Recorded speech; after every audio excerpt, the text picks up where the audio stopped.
I've had this, I don't even know if it's an epiphany, eureka moment, whatever. If you look at this program from 10,000 feet in the air, right, bird's eye view, you're taking in the entire landscape. There could be a bigger problem than like, oh, we thought we had a leading scorer and we didn't. Or, oh, it took a little bit longer for this guy to develop into what we thought he could be. And we really sputtered because of that. There could be a bigger issue there. And the question is, why didn't the fan base buy in? Even after that Final Four run, why didn't they buy in? And there's one way that fans show their buy-in in modern college basketball and modern college sports. Their money. And I don't think that's fair, by the way. I'm not saying it's the right way to do things. I'm saying it's the way it is. When a fan base is engaged, the way they help their team is give money.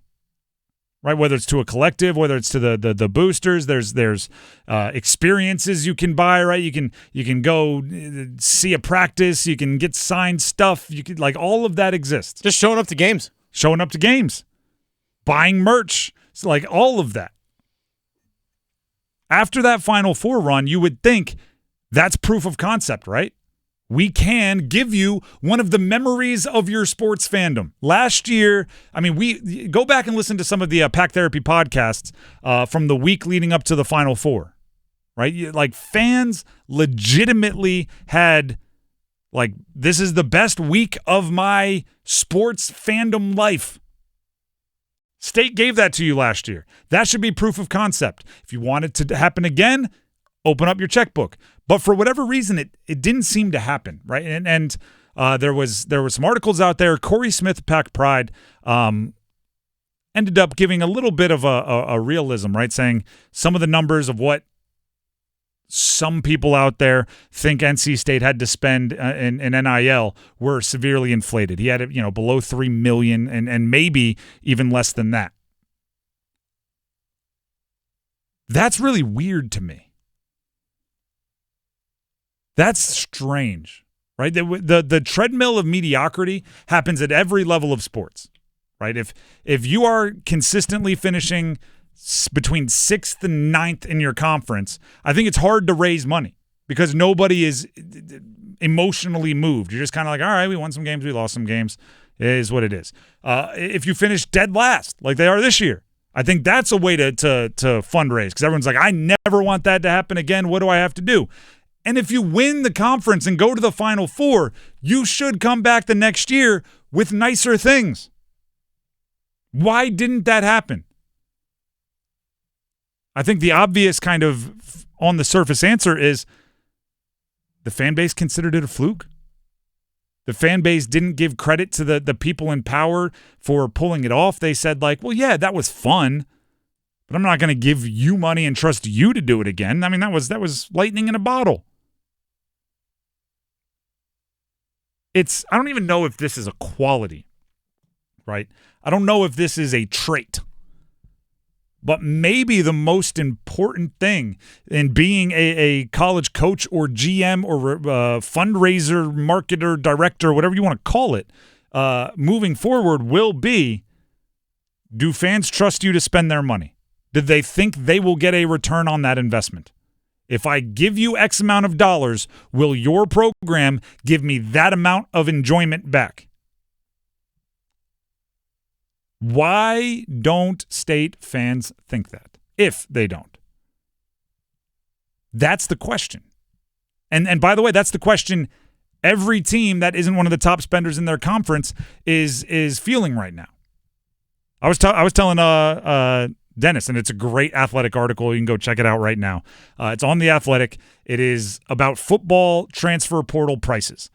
I've been trying to find numbers on how much guys are making for really since the inception of NIL. How much does it cost to have a starter? How much does it cost for this? How much does it cost for that? The numbers will astound you. There was an anonymous survey of position coaches in The Athletic. That's what I'm referring to.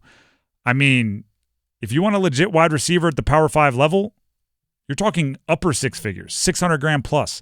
If you want a legit premium position player at the Group of 5 level, Okay, so you're talking edge rusher, you're talking quarterback, you're talking outside wide receiver.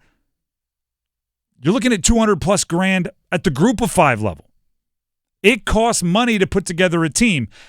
Basketball, you may not need as many players, but the price is likely higher than even that.